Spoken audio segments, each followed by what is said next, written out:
Baik, bismillahirrahmanirrahim. Assalamualaikum warahmatullahi wabarakatuh. Alhamdulillah, alhamdulillahi rabbil alamin, wa bihi nasta'in ala umuri dunya waddin. Wa ashhadu an la ilaha illallah ilahul awwalin wal akhirin, wa ashhadu anna sayyidana wa habibana wa syafi'ana wa qurrata a'yunina wa maulana Muhammadan abduhu wa rasuluh sayyidul anbiya'i wal mursalin. Allahumma salli wa sallim wa barik wa azim wa karim wa majid ala sayyidina wa habibina wa syafi'ina wa qurrati a'yunina wa maulana Muhammad wa ala alihi wa ashabihi ajma'in, wa la hawla wa la quwwata illa billahil aliyyil azim. Subhanaka la ilma lana illa ma 'allamtana innaka antal alimul hakim. Rabbi shrah li sadri wa yassir li amri wa hlul 'uqdatam min lisani yafqahu qawli. Allahumma arzuqna fahman nabiyyin wa hifdzal mursalin wa ilhamal malaikatil muqarrabin. Allahumma aghnina bil ilmi wa zidna bil hilmi wa akrimna bit taqwa wa jammilna bil afiyah bi rahmatika ya arhamar rahimin. Amma ba'du. Alhamdulillah thumma alhamdulillah, fa inna asdaqal hadithi kitabullah wa khairal hadi hadi Muhammadin sallallahu alaihi wa ala alihi wa sahbihi wa sallam, wa syarrul umuri muhdatsatuha wa kullu muhdatsatin bid'atun wa kullu bid'atin dalalatun wa kullu dalalatin fin nar, atau kama qala sallallahu alaihi wa ala alihi wa sahbihi wa sallam. Alhamdulillah, saya bersyukur dan kita semua wajib bersyukur kepada Allah Subhanahu wa taala yang masih lagi sudi memberi kesempatan kepada kita untuk menikmati bulan Ramadan yang kita berada di dalamnya, penuh dengan keberkatan, kemuliaan, kebaikan, ketaatan yang dikejar-kejar dan berlumba-lumba para orang yang ingin dekat kepada Allah Subhanahu wa taala.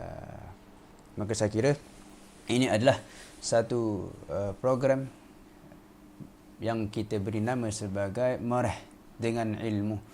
Santai saja insya-Allah. Ya, kerana saya memilih buku karya Al-Imam Al-Haddad yang di dalamnya kita boleh relate, kita boleh linkkan, hubungkan dengan keperluan kita di dalam bulan Ramadan ini. Apa yang kita perlu dalam bulan Ramadan ini, saya melihat ada di dalam kitab Imam Haddad ini. Oleh kerana itulah saya memilih untuk mengambil sebahagian besar daripada tulisan teks Al-Imam Al-Haddad di dalam bukunya Risalah Al-Mu'awanah. Ya, kalau ada yang melihat dalam PDF yang saya sudah hantar dalam grup itu, ya, kalau tidak ada boleh minta dengan kawan-kawan yang ada. Jadi di dalam PDF itu muka surat 63. Kalau kita tengok, saya loncat. Kenapa demikian? Sekali lagi saya melihat keperluan yang kita perlu dalam bulan Ramadan ini, supaya benda itu ada, kita kira kena dengan keperluan yang kita ingin dapatkan di dalam Ramadan ini, supaya kita lebih gembira di dalam Ramadan, supaya kita lebih benar-benar memahami hakikat Ramadan, realiti Ramadan. Kita perlu mengetahui bahawasanya Ramadan yang kita fahami adalah bulan di mana orang berpuasa sudah terkenal, sudah dipahami. Kita kena menahan diri begitu dan begini dari segi syariatnya. Di dalam pertemuan kali ini kita tidak membahaskan tentang syariat, kita lebih membahaskan tentang spiritual. Manusia hidup bukan hanya dengan ritual saja, bekerja dengan menggunakan badan, anggota badan, energi, kekuatan, kemampuan badan saja, tidak. Tapi sebenarnya manusia pun juga memerlukan spiritual. Maka Allah siapkan Ramadan ini untuk kita. 11 bulan kita sibuk. 11 bulan kita mungkin lupa dan ingat dan lupa. Motif kita diciptakan di dunia ini Okey, tapi Ramadan Allah siapkan untuk kita benar-benar fokus bagaimana kita boleh dekat kepada Allah Subhanahu wa taala. Okey.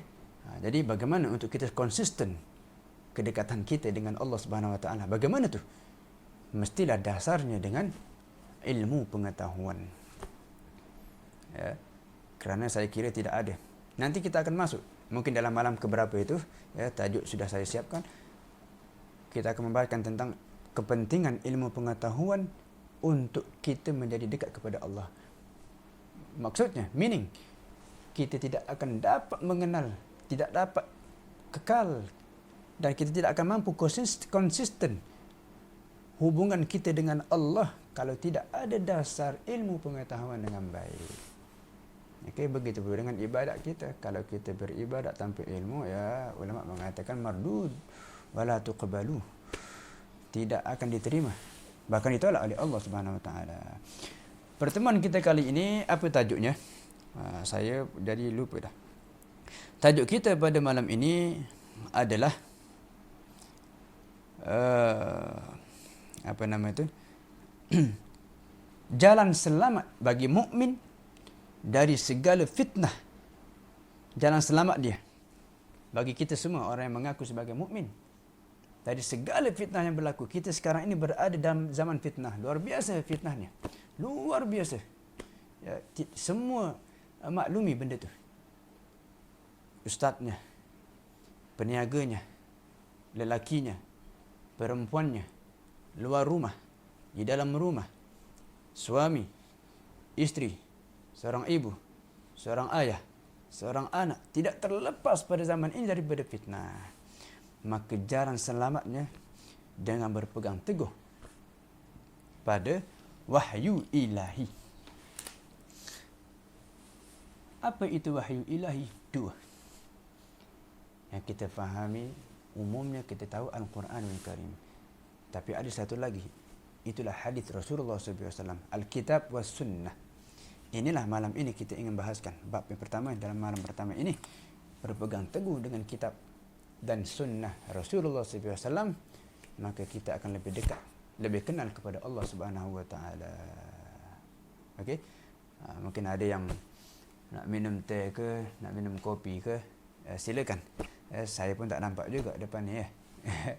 Tak ada masalah. Saya pun sebenarnya berniat untuk datangkan air, tapi saya lupa sebab tadi balik tarawih, apa namanya,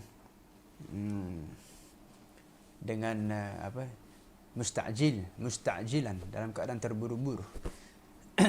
InsyaAllah pertemuan akan datang lebih lancar lagi, insyaAllah. Jadi berpegang teguh dengan kitab dan sunnah. Kenapa kita ulama mengatakan dua ini adalah wahyu ilahi? Jelas Al-Quran, jelas wahyu ilahi. Wahyu Al-Quran, Al-Quran merupakan wahyu kalam Allah Subhanahu wa taala. Al-hadits bagaimana? Sedangkan Rasulullah adalah manusia terpilih. yakni manusia, hamba Allah. Ya, segala apa yang ada pada diri Rasulullah dari segi ucapannya, perbuatannya, diamnya, pengakuannya, pergerakannya, semua itu adalah aturan daripada Allah Subhanahu wa taala. Apa yang Rasulullah ucap, itulah yang Allah inginkan. Lupakah kita daripada ayat Al-Quran, wa ma yantiqu 'anil hawa wa ma yantiqu 'anil hawa in huwa illa wahyun yuha. Dan tidaklah dia Sayyidina Rasul sallallahu alaihi wasallam berbicara dengan hawa nafsu. Kita berbeza. Sekarang saya ini berbicara dengan nafsu, syahwat. Sebab apa banyak saya berbicara ni? Ya. Rasulullah tidak demikian. Apa yang dibicarakan, diucapkan oleh Rasulullah, itu semua diwahyukan oleh Allah. In huwa illa wahyun yuha. Wahyu yang diwahyukan kepada Rasulullah SAW.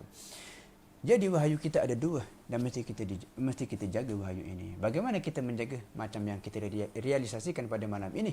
Kita berkongsi apa yang saya sampaikan, sekalian sampaikan kepada kawan-kawan dan rakan, keluarga dan sebagainya.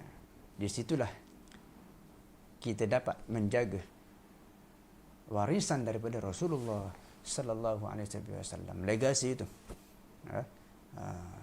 Begini cara ulama menjaganya. Bagaimana?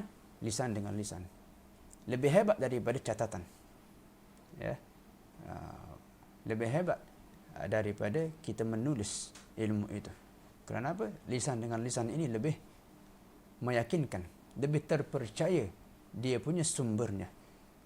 Naam, demikianlah apa yang dilakukan oleh para ahlul hadis. Bagaimana hadis sahih boleh sampai kepada zaman kita sekarang? Kalau tidak lisan dengan lisan, mereka menghafal, mereka mencatat, mereka menghafal, mereka mencatat. Dua-dua ini digabung, maka lebih kuat lagi. Tapi lebih kuat menyebutkan dengan lisan daripada menulis. Itu tradisinya.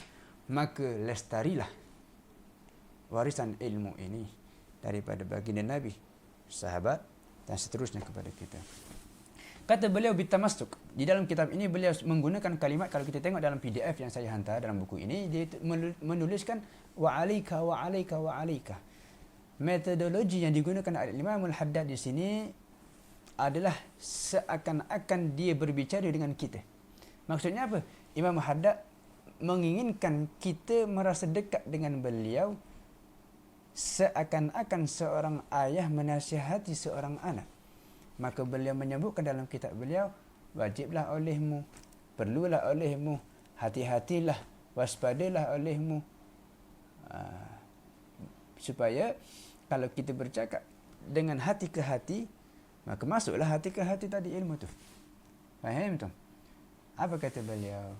Wa alaika bitamassuki bil kitabi was sunnati wal i'tisami bihima.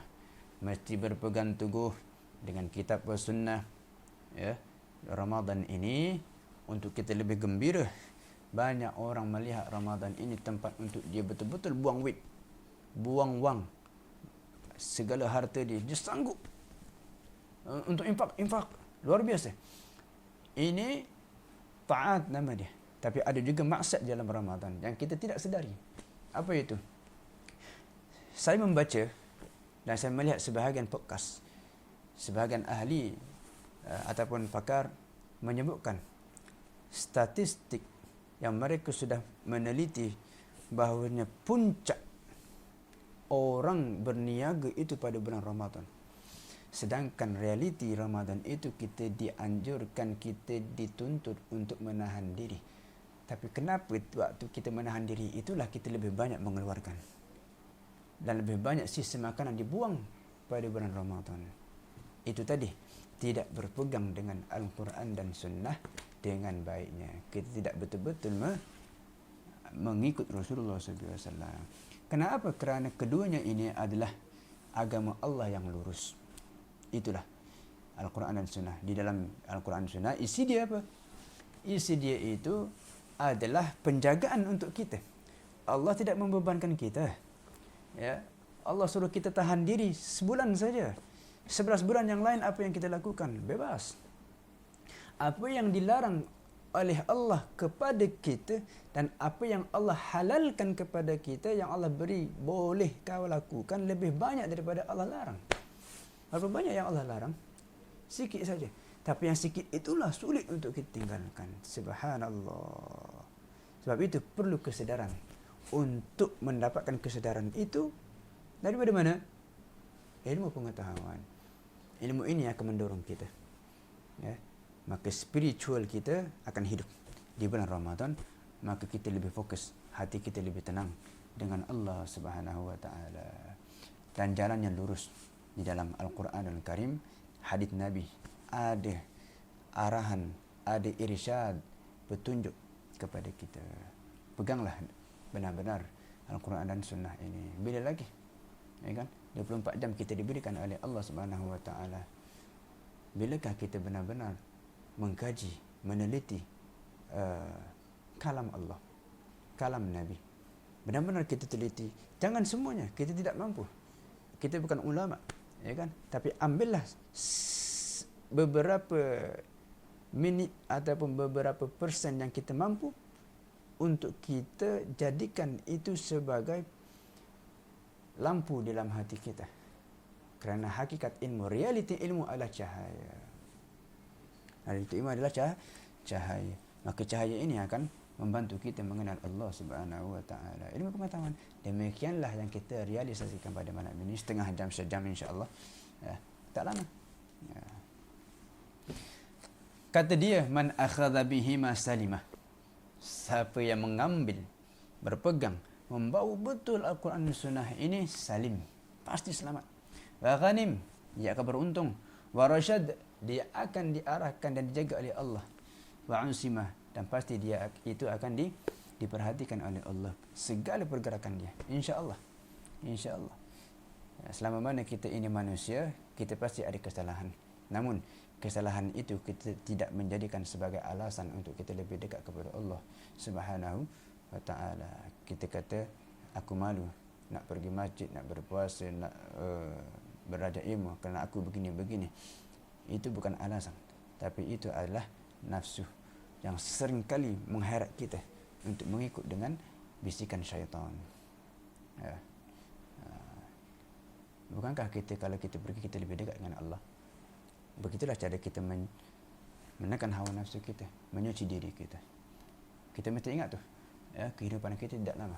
Kita diberikan oleh Allah Subhanahu wa taala 60-70 tahun saja umur kita.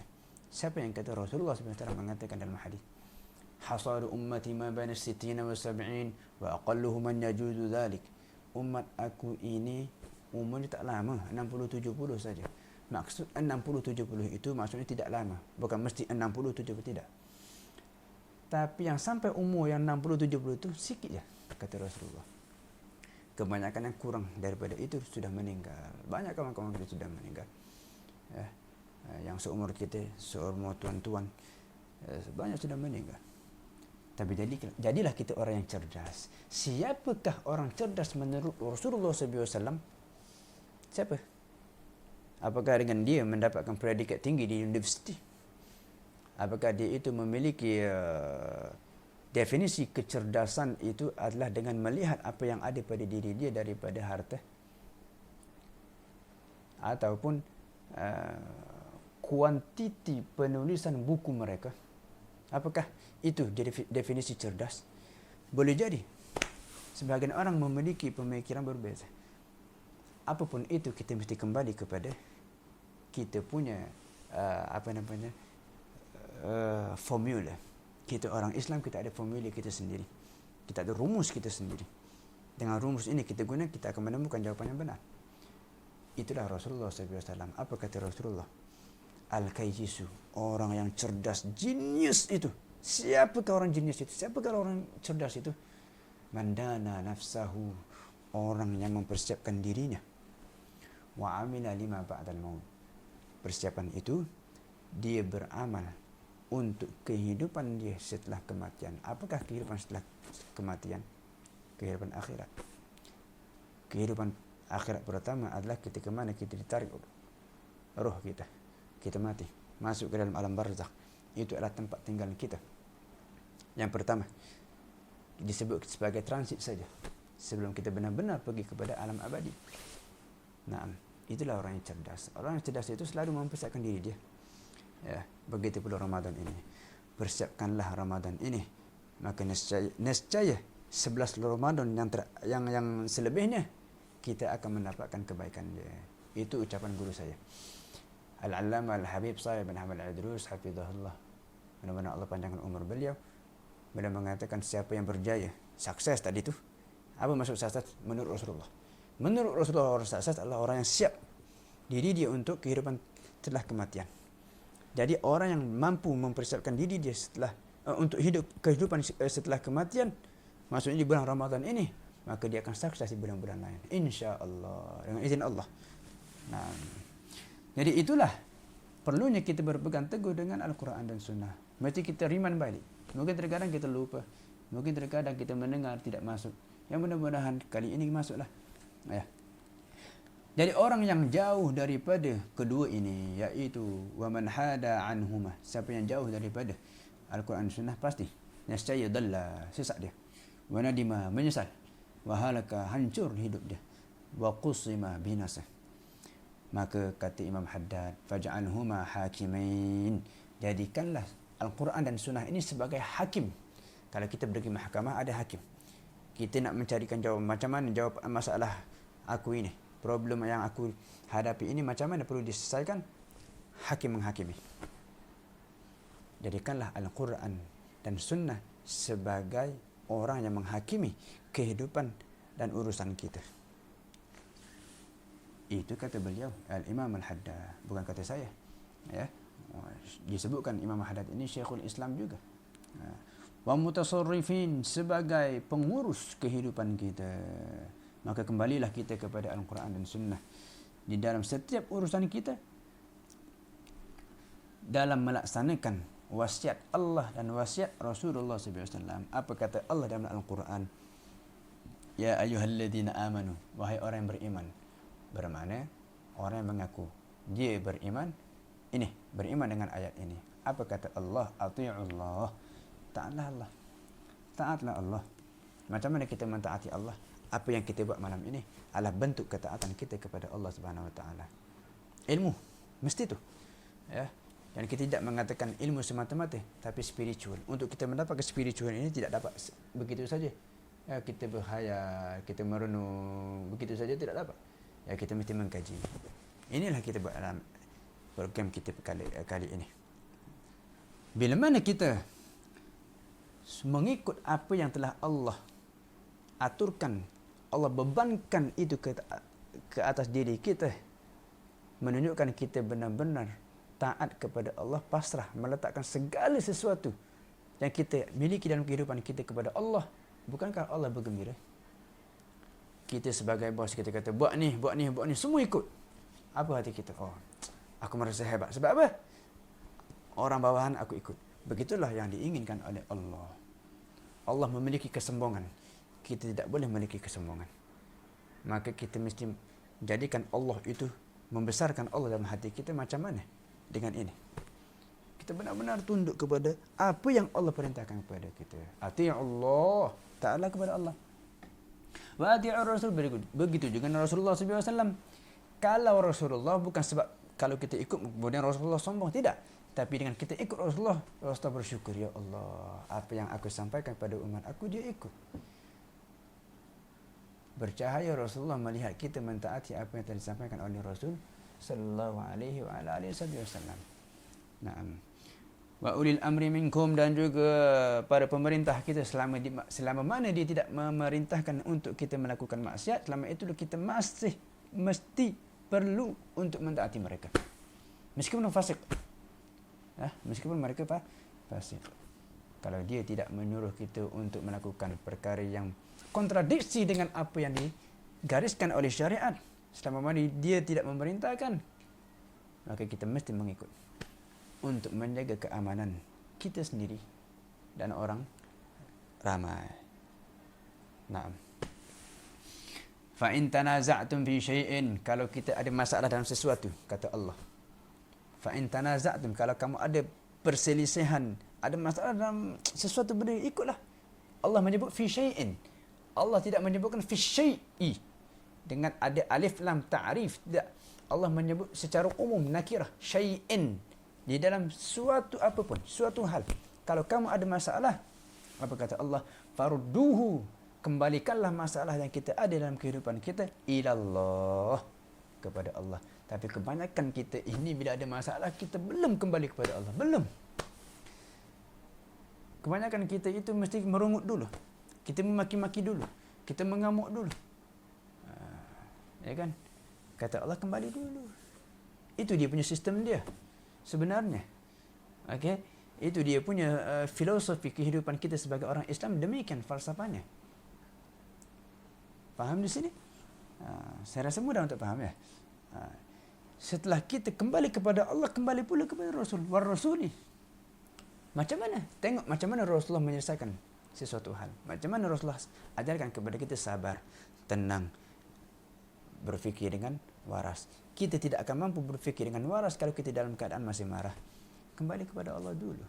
Dengan ketenangan itu kita akan mampu mengeluarkan ide yang baru, solusi yang baru, yang lebih hebat solusinya daripada keadaan kita tengah marah. Okey. Dan Allah tidak membebankan kepada kita sebenarnya masalah itu. Allah nak kita kembali dan Allah pun juga akan selesaikan masalah kita. Ya Allah lah bagi kita masalah tu, ya Allah akan selesaikan. Cuma caranya macam mana? Allah nak kita kembali dulu kepada Dia. Naam. In kuntum tu'minuna billah. Kalau awak itu beriman kepada Allah. Kalau awak beriman, ya silakan. Tak ada masalah. Boleh tinggalkan. Awak nak memaki orang, ya silakan. Tapi kalau awak beriman, kalau kalian mengaku kalian beriman, demikian caranya. Jadi orang beriman sifatnya macam mana? Ketika melanda pada dirinya sebarang segala masalah dan juga ujian musibah, pertama Allah dan kedua Rasulullah SAW. Saya yakin dengan ayat Allah ini kita pasti menemukan jalan keluar. Bagaimana kita menemukan? Allah uruskan. Allah uruskan. Naam. Yang penting selesaikan dulu hubungan kita dengan Allah Subhanahu wa taala. Wal yaumil akhir, dan juga hari akhirat kalau kita beriman betul-betul. Inilah sifat orang beriman. Dzalika khairun wa ahsanu ta'wila. Itulah yang sebaik-baiknya ta'wil. Naam. Kata Rasulullah SAW dalam hadis, "Usikum bima in i'tasamtum bihi lan tadillu abada kitaballahi wa sunnati." Aku mewasiatkan, aku pesan kepada kalian umat aku ini dengan dengan sesuatu yang apabila engkau benar-benar menyelami, menelan benda tu, maka engkau tidak akan sesat. Pasti menemukan jalan keluar. Apa itu? Al-Quran dan Sunnah. Nah, ini dalil-dalilnya lah. Okey. Nah, ini argumentasinya. Kemudian kata Al-Imam Ahmad di sini, jika engkau ingin selalu berada dalam kehidupan selalu diperhatikan oleh Allah, selalu dalam keadaan hidayah, selalu dalam keadaan petunjuk di dalam perjalanan kita menuju kepada Allah, khususnya bulan Ramadan ini, supaya kita tidak terganggu dengan gangguan-gangguan yang membuatkan kita ini jauh daripada Allah. Kalau kita selalu ingin berada dalam huda, dalam hidayat Allah, dalam masa kita menuju dekat kepada Allah, untuk kita konsisten hubungan kita dengan Allah, ya, untuk kita selalu berada dalam jalan yang lurus, yang tiada bengkoknya, okey, yang tiada berbukit, maksudnya dimudahkan oleh Allah. Fa'rid jami'a niyyatika wa akhlaqika wa a'malika wa aqwalika al-kitabi wa sunnah. Maka serahkanlah, tinggalkanlah seluruh niat kita, akhlak kita ini, amalan kita, ucapan kita, sehari-hari, serahkan itu semua kepada hakim tadi. Siapa hakim kita dalam kehidupan? Ya, Al-Quran dan Sunnah, wahyu ilahi. Itulah tajuk yang kita bahaskan malam ini. Jalan selamat bagi orang mukmin daripada fitnah. Di mana kita, ya Allah, akhir zaman ini fitnah ni letih. Sangat meletihkan. Ustaz dia dengan ustaznya. Seorang suami dengan kehidupan dia, isteri dengan isteri. Banyak fitnah yang berlaku. Luar biasa, yang muda yang tua. Maka jalan selamat yang berpegang teguh dengan wahyu ilahi. Jangan lari. Jangan lari. Ada kelas kita pergi. Okey. Ada kelas kita usaha. Usaha ini Allah tidak sia-siakan, pasti itu. Allah selalu dengan kita. Jangan-jangan dengan usaha sikit ini, waktu 10 minit ni, sebagai modal kita mampu masuk syurga Allah. Dapat mampu memancing rahmat Allah. Okey, amalan kita ini tidak ada apa-apanya. Kerana Allah yang memberikan kita kemampuan melakukan ketaatan. Tidak ada apa-apanya kita ini. Kita fakir indallah. Kita ini miskin. Tidak ada apa-apa. Fakir. Fakir ini lebih teruk keadaannya daripada orang miskin. Itulah kita di hadapan Allah. Jadi apapun itu, untuk kita selamat, serahkan. Apalagi bulan Ramadan ini. Oh, lebih hebat lagi. Nah, tinggalkanlah, kata dia, apa yang berbeza dengan Al-Quran dan Sunnah, apa yang kontradiksi. Ambillah apa yang sesuai, yang selari dengan Al-Quran dan Sunnah, dan amalkanlah alal ihtiyat. Kata dia, wa'amal alal ihtiyat. Amalkanlah apa yang sudah jelas, apa yang selamat. Apa maksud dia sini? Saya melihat Imam Haddad mengatakan amalkanlah dengan amalan yang selamat, yang jelas dia punya amalan dia. Yang tidak jelas itu tinggalkan, jangan buat. Apa maksud dia? Apa yang kalian faham? Kalau yang saya faham di sini, saya teringat ucapan guru saya Al-Allamah Al-Habib Saleh bin Ahmad Al-Idrus. Beliau mengatakan, ucapan beliau mengatakan Al-Alawiyun, para ulama Bani Alawi, bukan Alawiyat, bukan Alawid yang Syiah itu, bukan. Ini yang Sunni. Ya. Kata dia, pada ulama Alawiyin, mereka yuqaddamun al-amal, mereka mengedepankan, mereka mendahulukan, mereka mengutamakan amal, maksudnya praktikal, alal ilmi, daripada teori. Mereka lebih mengedepankan, mengutamakan, prioritize praktikal daripada teori. Tapi teori ni macam mana yang mereka lakukan? Kata guru kita, wa yaj'aluna al-ilma kasur. Mereka jadikan teori ini sebagai dinding ataupun sebagai pagar sahaja. Okey? Sebagai benteng. Apabila fa idza wajadtum ilman, apabila kamu menemukan suatu teori yang bagus, maksudnya fala ta'maluhu, jangan nanti dulu, jangan amalkan dulu. Jangan amalkan dulu teori yang kita miliki itu, jangan, nanti dulu, kata dia. Kita nak connect dengan apa yang Imam Haddad kata, maksudnya beramal alal ihtiyat, hati-hati dengan amalan, maksudnya cari amalan yang lebih selamat untuk kita, lebih-lebih akhir zaman ini. Saya nak connect ke situ. Baik. Kata dia,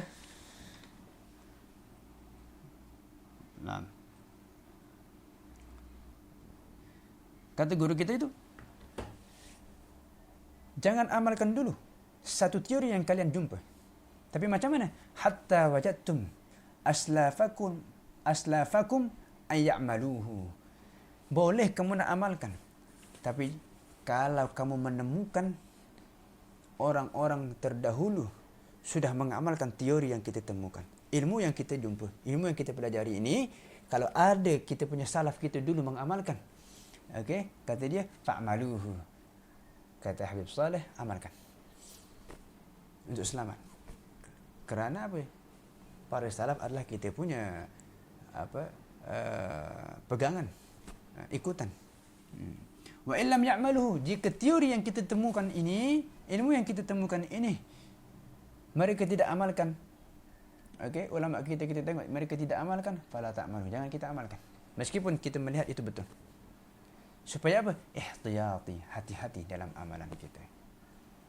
Ini cara kita mengikut Al-Quran dan Sunnah. Macam mana kita mengikut Al-Quran dan Sunnah?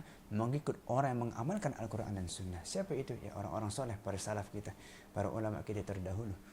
Okey, para habaib kita, para kiai kita, para masyayikh kita, para ustaz kita yang sudah lebih dahulu mengamalkan, lebih dahulu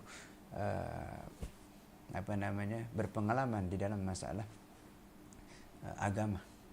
Naam. Bila mereka amal, kita amalkan. Kalau mereka tidak amal, jangan kita amalkan dulu. Sampai kita menemukan, oh dia beramal. Maka itu adalah satu zon. Belum lagi yakin. Zon. Maksudnya apa? Kemungkinan besar ini adalah tepat. Itu kaedah dia. Naam. Faham di sini? Maka ikutilah yang terbaik. InsyaAllah selamanya kita akan selamat. Wala tabtadi' fid din, jangan pula kita melakukan perkara yang baru. Apa yang dimasukkan perkara yang baru ini? Bid'ah ini apakah yang dimasukkan? Apakah dengan apa yang tidak dilakukan oleh Rasulullah kemudian kita terus menghukumi perkara itu bid'ah? Tidak demikian dia punya kaedah dia. Ulama sudah menjelaskan. Okey? Bukan demikian.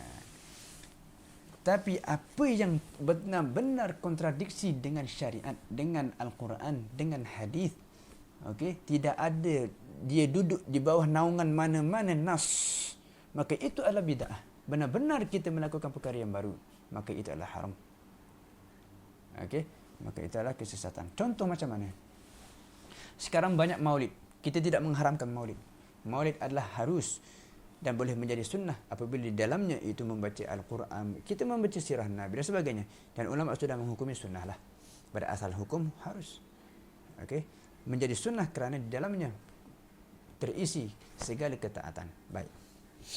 Yang menjadi haram, menjadi bid'ahnya maulid itu bila?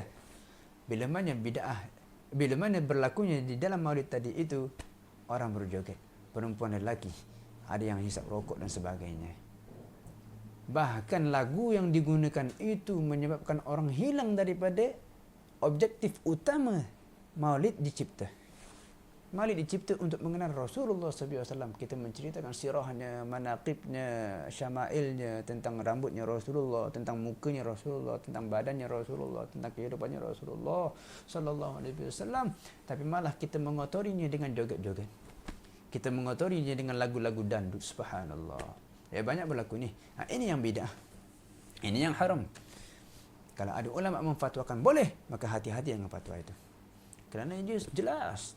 Dia boleh menghilangkan kita punya fikiran dan hati kita untuk fokus kepada sosok yang kita maulidkan, sosok yang kita sambut, yang kita celebrate, iaitu baginda Rasulullah SAW.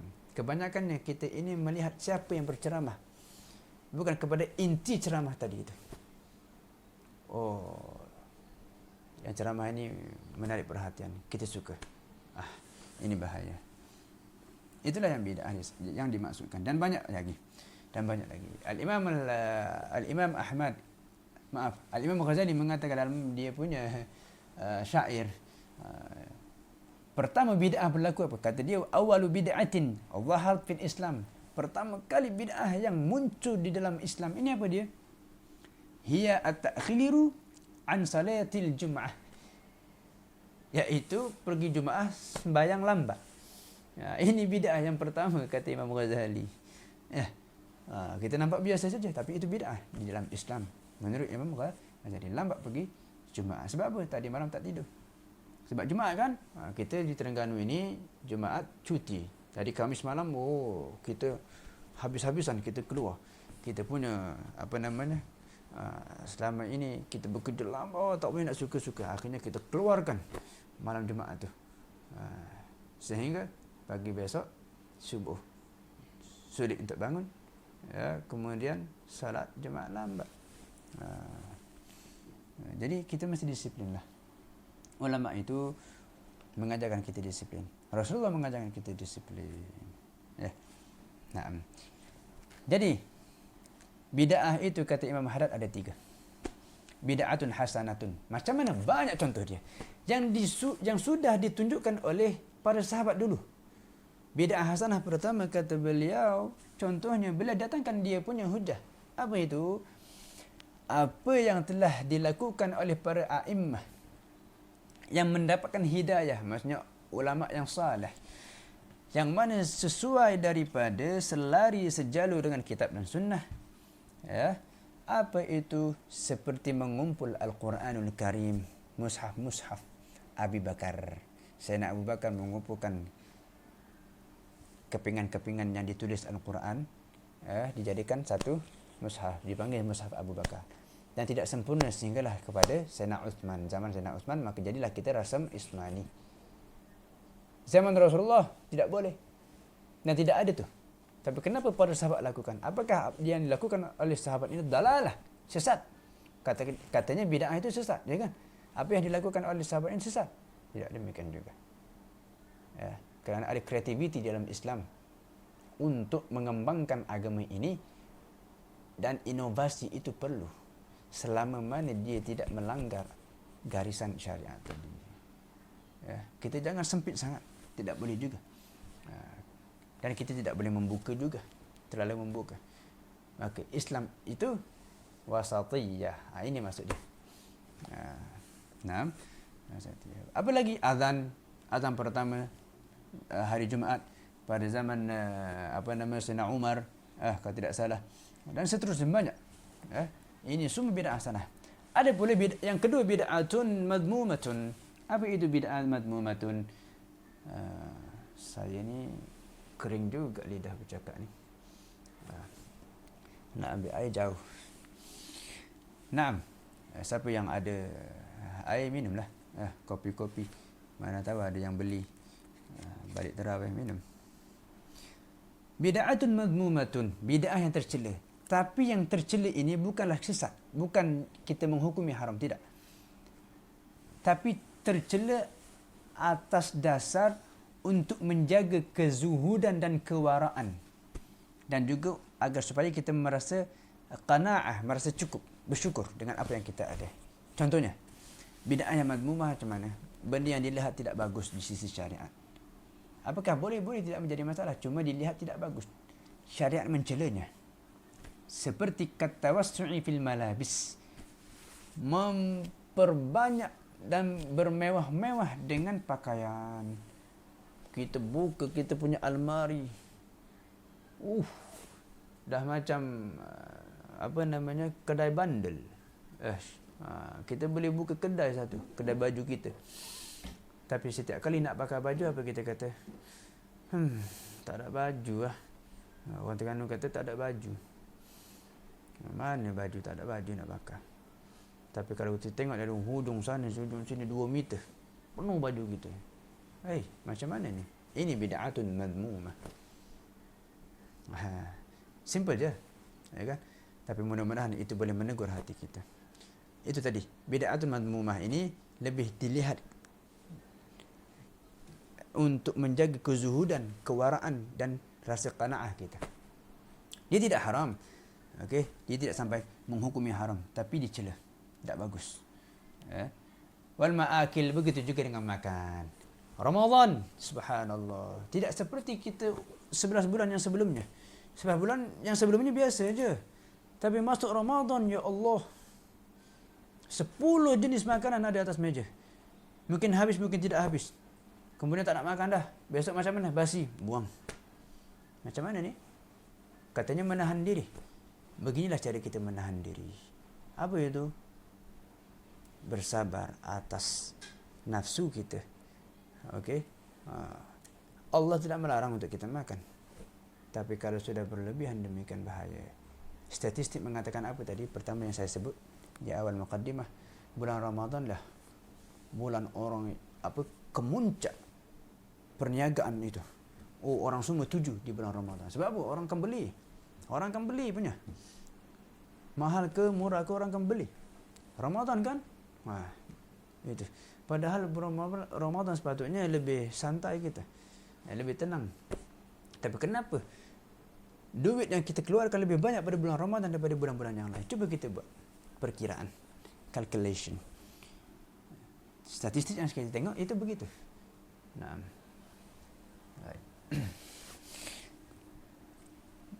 Yang ketiga, bid'atun madmumatun mutlaqan. Jelas ini haram, sesat. Yang benar-benar kontradiksi dengan ini yang ketiga, dengan Al-Quran dan Al-Hadith. Apa itu? Bid'ahnya adalah berlaku kebanyakannya pada masalah usul. Apa masalah usul? Masalah akidah, masalah kepercayaan. Itu banyak berlaku. Jarang berlaku dalam masalah furu'. Masalah baca kunut tak baca kunut itu biasa je.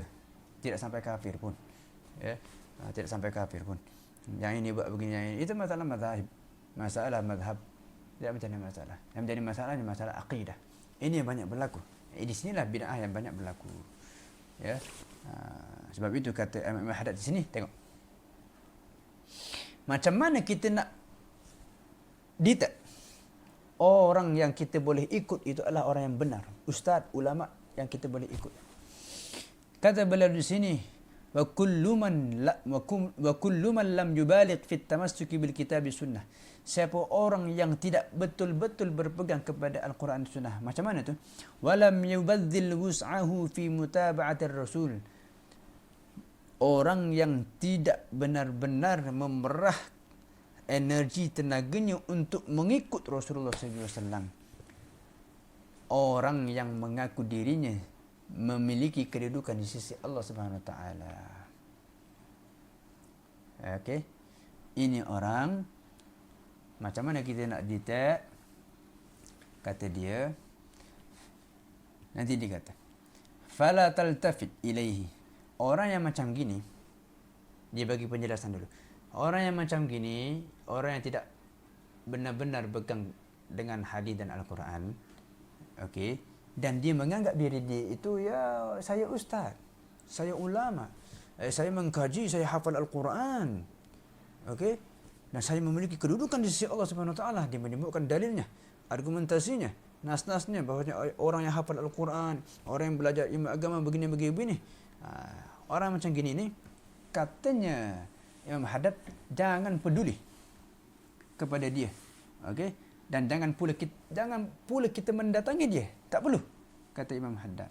Meskipun dia itu terbang di langit, meskipun dia berjalan di atas air, meskipun dia itu mampu melipat bumi, ya kan? Ada amalan orang kata boleh lipat bumi sekali langkah sampai ke Mekah. Orang yang macam gini, meskipun dia memiliki luar biasa ini, ya kan? Kita melihat karamah. Ya, karamah itu ada. Tapi macam mana kita nak pastikan karamah ataupun istidraj? Kata dia, kalau orang itu wujud dan istiqamah, kita melihat dia itu benar-benar istiqamah. Dulu dengan sekarang, kita melihat sama ataupun lebih baik. Okey? Ucapan kenyataan yang kita tengok sama je, dia konsisten. Okey? Dan juga dia tidak pernah melakukan perkara-perkara yang tidak melanggar adab sebagai orang yang beragama. Kalau kita melihat orang ini istiqamah, bagus percakapan dia punya dari dulu dan sekarang sama, tidak berubah. Ada orang itu berubah setelah dia memiliki doktor contohnya, profesor, dapat gaji, dapat kedudukan, berbeza dia punya ini. Ya kan, ada orang itu begitu. Tapi kalau kita tengok orang itu istiqamah, maka itulah kuncinya.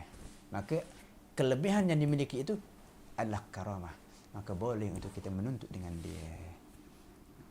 Jangan tertipu, kata Imam Haddad. Kenapa? Kerana kebanyakan apa yang ada, kelebihan-kelebihan yang ada itu dilihat sebagai macam keramat dan sebagainya, itu kebanyakan ada pada syaitan, kata. Okay? Ada pada tukang sihir, wal kahan, tok bomo, wal ghurrafin, paranormal. Akhir-akhir ini kita melihat ada orang yang sibuk dengan paranormal, cerita tentang hantu dan sebagainya. Ini untuk apa sebenarnya? Untuk bisnes ke? Untuk berniaga ke? Itulah kita orang Nusantara ini, orang Melayu, kita suka sangat benda-benda yang macam gitu. Sebenarnya perlu kita menghindari, ya. Kerana kita punya dasar kita adalah ilmu pengetahuan. Baik.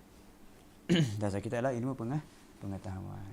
InsyaAllah dengan kita berterusan pengajian kita begini, kita akan lebih memahami diri kita sebagai hamba, bagaimana kita berkonsisten betul kepada istiqamah kepada Allah, ya, melalui pengajian para ulama, melalui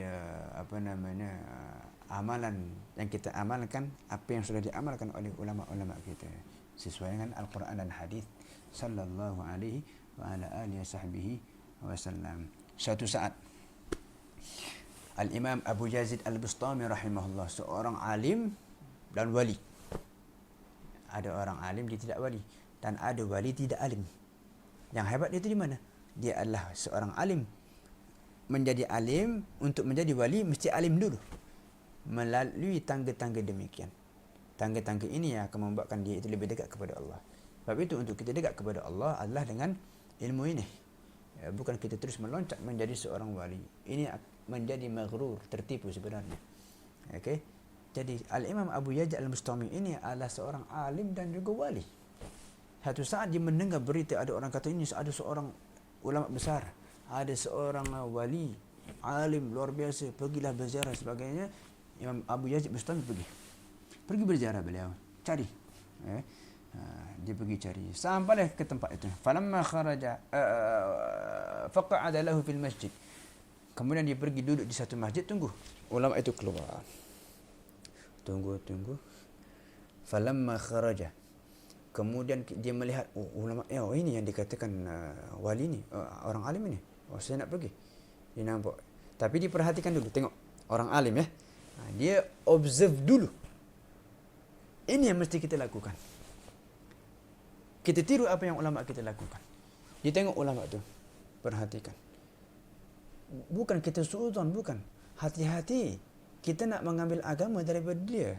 Rasulullah mengatakan dalam hadis, daripada siapa kamu mengambil agamamu, kita mesti bertanggungjawabkan tu. Sangat bahaya betul. Agama kita ni, kalau kita salah mengambil, salah semua agama kita. Maka diperhatikan ulama itu datang. Ketika datang mendekati dia, hadarathu nukhamatun. Tiba-tiba ada kahak. Ulama itu terlekat dia punya kahak, biasalah kan. Ketika begitu, apa yang dibuat? Farama biha fi ha'itil masjid. Kemudian dia, macam mana kita buang kahak kita, macam mana kita buang ludah kita, begitu. Tapi di mana dia buang? Ketika itu dia nak turun tangga, ada dinding tangga luar tu kan, tangga masjid. Di situ dah dia. Tui. Ulama itu buang dia punya ludah di situ, kahak dia di situ. Apa dilakukan oleh Imam Abu Yazid Al-Bustami? Faraja'a Abu Yazid. Abu Yazid tidak menemu dengan dia, tidak bertemu dengan dia. Dia pulang pergi balik ke tempatnya. Walam yajtami' bihi. Dia tidak berjumpa dengan ulama yang disebutkan, dia digembar-gemburkan kealiman dan kewalian dia. Apa kata Abu Yazid Al-Bustami tentang ulama demikian? Dihadirkan satu falsafah. Kaifa yu'manu ala asrarillah? Bagaimana rahsia-rahsia Allah itu boleh dipercayai, boleh diimani? Maksudnya apa yang ada pada lelaki itu, ulama tadi itu. Macam mana boleh orang percaya? Macam mana orang boleh beriman dengan dia? Sedangkan malam yuhsinil mahafazah alal adab syariah. Orang itu orang tidak menjaga kebagusan, dia tidak menjaga, tidak memperbaiki adab syariat.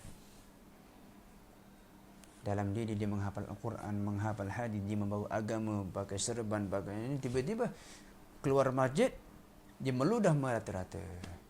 Bagaimana orang boleh? Dia seakan-akan bertanya, dalam pertanyaan dia itu ada jawapan bahawanya tidak benar ini, tidak sesuai dengan Al-Quran dan Sunnah yang diajarkan oleh Rasulullah, akhlak dan adab. Dikatakan ulama besar, dikatakan wali, tapi tiba-tiba meludah merata-rata. Ini ada sesuatu yang tidak kena. Baliklah Abu Yazid Al-Bustami, tidak menemukan. Jadi itu, apabila kita nak mengambil agama, ambillah agama dengan orang yang benar-benar memiliki tarbiyah, didikan daripada guru dan ibu bapanya yang benar. Bukan sekadar seorang ulama alim, belum tentu berakhlak. Banyak sekarang berlaku, ya kan? Banyak sekarang berlaku. Baik. Al-Imam Junaid mengatakan, kullu turuq, setiap jalan masdudatun, tertutup, terkunci, kecuali jalan yang mengikuti jejak langkah Rasulullah SAW, pasti terbuka. Saya masih ingat kata guru kita Al-Habib Saleh. Beliau mengatakan, selesaikan yang Allah punya, selesaikan yang Rasulullah punya, selawatlah kepada Rasulullah, salatlah 5 waktu, lakukanlah apa yang diperintahkan oleh Allah dan tinggalkanlah apa yang telah dilarang oleh Allah. Selebihnya serahkan kepada Allah dan serahkan kepada Rasulullah SAW. Ini pasti kita menemukan jalan keluar, pasti dan pasti. Tapi kebanyakan kita suka jalan pintas, jalan pintas. Mungkin di dunia ini kita banyak menggunakan kabel dan sebagainya. Ketahuilah, kabel terbesar Allah Subhanahu Wa Taala Rasulullah SAW. Di dalam syair menyebut, anta babullahi ayyimri'in,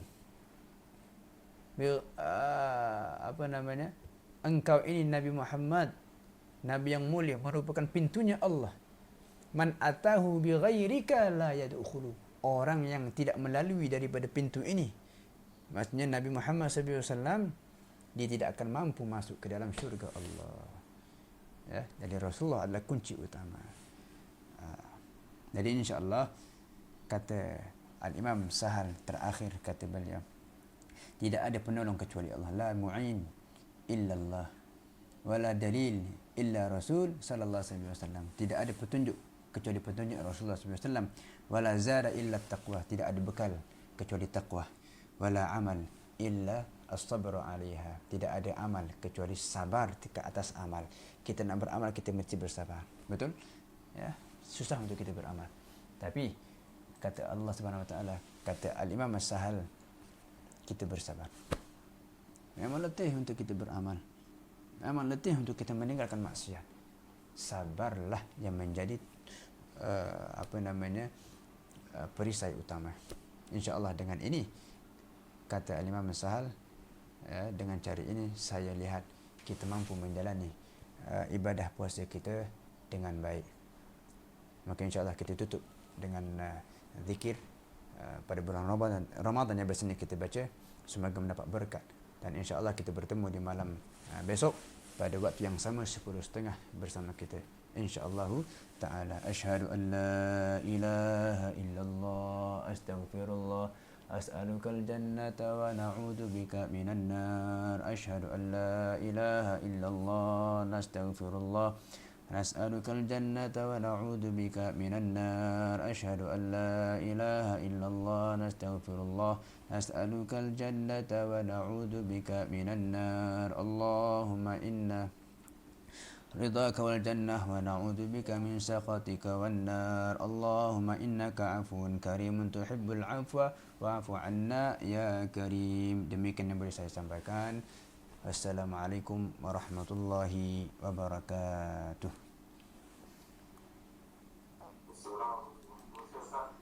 Sama-sama. Sama-sama.